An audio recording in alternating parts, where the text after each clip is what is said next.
حضور فرمیندے میں دل کوئی سنگ لگ ویندے سونا دل دا سنگ کیویں دور تھیندے فرمایا میں عربی دی ذات تے درود پاک پڑھن دے نال دل دا سنگ دور تھی ویندے تے اساں میں گال چھو گئے چلی ہی اساں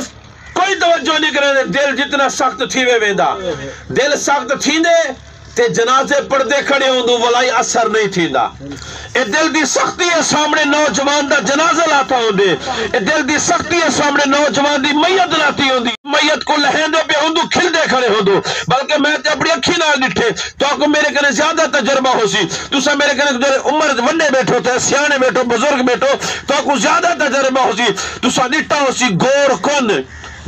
اردو زبان دا لفظ ہے جرا کبر خودیں دے نا سی کبر بڑے دے حکومت دن گور کون اسا اپنی زبان مستری صاحب سے لیندو سی مستری صاحب ہے تو سا سی گور کون کو مستری کو اگر کوئی بیٹھے تھا میں طنز میں تو جاندا کہنے میں دوسرے چہرے دے علاوہ کہیں کو جاندا جو طنز کرے سا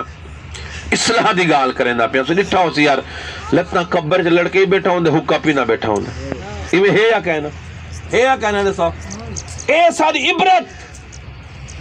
احسا کو اللہ اکبر خوف خدا حالانکہ حق بندہ ہے یار بندہ کمدہ بیٹھا ہوا ہے یار تلے کبر ہے پتہ کیا تھینے حضرت سیدنا ابو حریرہ رضی اللہ تعالیٰ عنہ انس بن مالک رضی اللہ تعالیٰ عنہ سیدنا عثمان غنی ذوالنورین رضی اللہ تعالیٰ عنہ حضور دے صحابہ دے نائن عثمان غنی سے رضی اللہ تعالیٰ سنیں ذہن بھی گال آگئے حضرت عثمان غنی رضی اللہ تعالیٰ عنہ جلے کہیں جی کبر دے کھڑ دے ہیں نا ایک کون صحابی ہے جہنے نکاح دے وچ تو آنے میرے سوڑے نبی دے نو شہزادیاں ہیں حضور دے نو بیٹیاں جگہ بعد دیگرے ایک دے بعد بھی نبی پاک دی لختے جگر حضور دی شہزادیاں انہیں دے نکاح چاہیں اے جرا سوڑا تے عظیم جوانے حضور نے فرمایا عثمان تو آج دے بعد کچھ کر رب تیرے گرے راضی تھی گئے مصطفیٰ تیرے گرے راضی تھی گئے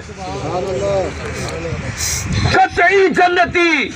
بخشے بخشائے اشرا مبشرہ وچو اسلام دے تریجے خلیفہ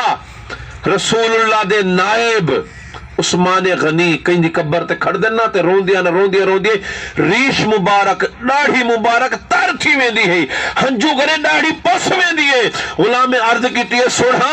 اتنا کیوں روندو کہیں دی موت دے اتنا نہیں میں روندے کہیں دے جنازے دے اتنا نہیں میں روندے سوڑھا جتنا کہیں دی کبر تے روندو فرمانے یار موت تا ایک دفعہ ہو سی روح بس نکل ویسی روح بس پرواز کر ویسی اچھا معاملہ ایہی سوکھا کہیں نہیں متا دیکھو کلو نفس ذائقۃ الموت موت دا ہر کی ذائقہ چکھڑ میں تفسیر پڑھے بھی یقین کرو میں خود حیران رہ گیا مفسر نے لکھیے موت دا ذائقہ چکھڑے اینی فرمایا اللہ فرمایا اینی فرمایا جو ہر کہیں کو موت اوسی فرمایا نہیں ہر جاندار نے موت دا ذائقہ چکھڑے فرمایا ذائقے دا فرق ہوندے سمجھے بھی ہو کہیں نا یار مثال دے طور تے کیلے دا اپنا ذائقہ ہے سیب دا اپنا ذائقہ ہے ہندوانے دا اپنا ذائقہ ہے خربوزے دا اپنا ہر چیز دا اپنا ذائقہ ہے نا فرمایا ذائقہ چکھڑے مفسرین فرمانے تو ذائقے تو مراد کیا ہے فرمانے جے ساری زند کو رب کو جے سجدے کیتے جے دی اللہ دی فرما برداری گزرن راتا رب دی فرما برداری گزرن جے رب کرے نا آئے موت دا ٹائم ذائقے دا ٹائم ہے حکو جاتے ماکھی دا ذائقہ لگ دا پائے سمجھتے بھی ہو نا حکو جاتے سمجھو مٹھا ذائقہ لگ دا پائے یا حکو سونا پیارا ذائقہ لگ دا پائے کئی اویتا ہے نا جے سارے زندگی رب کو ناراض کی تھی جے رخ نہیں